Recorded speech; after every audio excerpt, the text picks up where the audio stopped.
Mansour Maliki has called Sheikh Uthman ibn Farouk a pathological liar, and after examining some of Sheikh Uthman's claims, I don't think that's an exaggeration. Mansour is one of several Muslims who've been exposing Sheikh Uthman for lying about Islam in order to appease his American audience and for being friendly towards non-Muslims. But while we all certainly respect the honesty and integrity of the Muslims who keep exposing Sheikh Uthman for lying, we can't stop wondering why they're exposing Sheikh Uthman. The reason we don't understand why Muslims like Mansour keep exposing Sheikh Uthman's lies is that we think the Muslim sources promote deception in certain cases. In other words, we think that when Sheikh Uthman lies to us in order to conceal his true intentions, he's doing exactly what he's supposed to do according to the Quran and Muhammad and Muhammad's companions. But this would mean that when Muslims like Mansour expose his lies, they're actually going against the teachings of Islam. But we could be wrong here, and we are open to correction. So I said yesterday that I had one more question for Mansour. My question is about Taqiyya. When most Muslims think of Taqiyya, they think of situations where someone is going to kill you for being a Muslim or for being from the wrong sect of Islam, and so you deny being a Muslim or deny being from the wrong sect of Islam. Lying in these cases is permissible in Islam.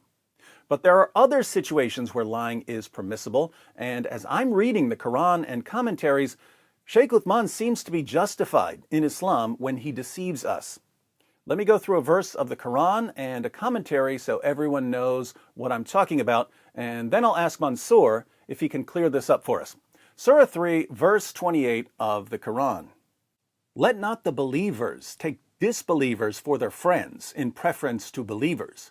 Whoso doeth that hath no connection with Allah, unless it be that ye but guard yourselves against them, taking as it were security. Allah biddeth you beware only of himself, unto Allah is the journeying.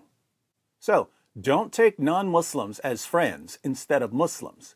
If you do, you have no connection with Allah, unless it's to guard yourselves against the non-Muslims. This sounds like it's saying, don't be friends with non-Muslims unless you're in a situation where being friends with them could help protect you. Notice, there's nothing in this verse about pretending not to be a Muslim. This verse is about pretending to be friendly instead of hostile. Let's read Ibn Kathir's commentary on this verse. The prohibition of supporting the disbelievers. Allah prohibited his believing servants from becoming supporters of the disbelievers, or to take them as comrades with whom they develop friendships, rather than the believers.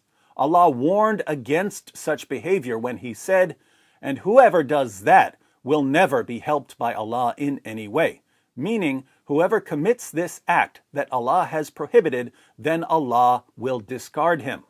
So Allah will discard Muslims who become friends with non-Muslims. Similarly, Allah said, O you who believe, take not my enemies and your enemies as friends, showing affection towards them, until, and whosoever of you does that, then indeed he has gone astray from the straight path. Surah 60, verse 1. Allah said, O you who believe, take not for friends disbelievers instead of believers. Do you wish to offer Allah a manifest proof against yourselves? Surah 4, verse 144. And, O you who believe, take not the Jews and the Christians as friends, they are but friends of each other. And whoever befriends them, then surely he is one of them. Surah 5, verse 51. Allah said, after mentioning the fact that the faithful believers gave their support to the faithful believers among the Muhajirin, Ansar, and Bedouins, and those who disbelieve are allies of one another. And if you do not behave the same, there will be fitna and oppression on the earth, and a great mischief and corruption. Surah 8, verse 73. So, don't be friends with non-Muslims.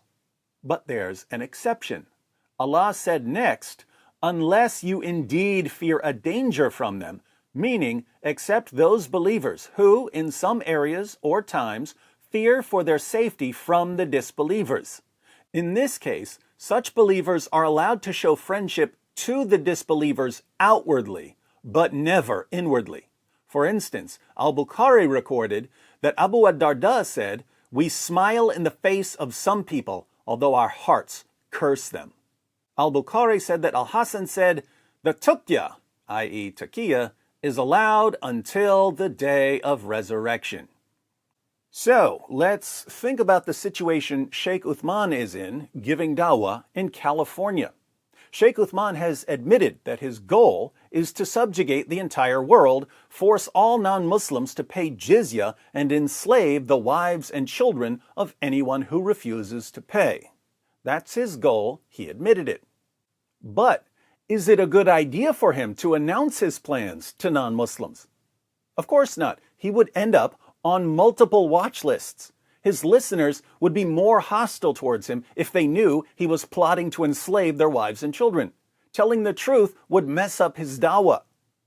So, even though he's hostile towards non-Muslims, and you can see this when he interacts with non-Muslims, he loves to call them names and insult and degrade them, even though he wants to subjugate and enslave non-Muslims, he could fear for his safety from the disbelievers because he's living in a non-Muslim country and is massively outnumbered by non-Muslims. What's he supposed to do then? Well, he's allowed to show friendship outwardly, but never inwardly. He's allowed to smile in our faces while cursing us in his heart. He's allowed to pretend to be friendly. He's allowed to pretend to be peaceful. He's allowed to deceive us. So, what should he do when people start circulating a tweet where he admits that he wants to subjugate and enslave us? Well, he could claim that his words were taken out of context, as he did when he was originally asked about his tweet during a live stream. So what happened is some dude on Twitter, some troll, I don't know who he is, but made a bunch of comments saying that I don't believe in jihad al-talab and I've denied that there is jihad al-talab and this kind of things. And what I said is that I have clarified these views. And what I said, people have misconstrued that by cutting off the top part of the commentary. We have durus, and we're going to have in Zad al-Mustaqni', and which is what I said in the part of the comments that people cut off as well, and which is what I said. If the context defense doesn't work, he can just say that someone else posted it. So that tweet was not from me personally. It was from my Twitter account, right? Somebody who volunteered to take care of the Twitter account made that post, and as I disapproved of it, he deleted it.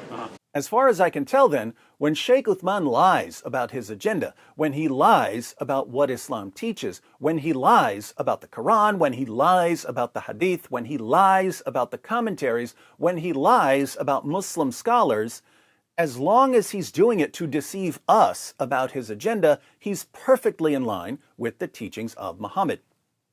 That's how things seem to me. So I don't find it at all surprising when Sheikh Uthman lies to my face and when his followers cheer him on for it. But Mansour and a number of other Muslims disagree. They believe that Sheikh Uthman is doing something terribly wrong when he lies about Islam. So they clearly have a different understanding of what's permissible here. They're clearly interpreting the Quran and commentaries differently from the way I interpret them and from the way Sheikh Uthman interprets them.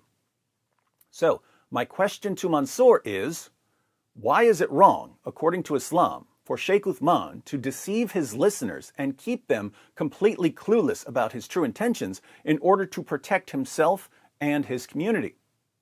What is he doing wrong here? Why should he be honest when being honest would ruin his dawah and get him into trouble with the authorities? I look forward to reading your response, Mansour, and thank you again for responding. I know that answering my questions gets you into trouble with Sheikh Uthman's fans. I'm glad you don't seem to care when they harass you.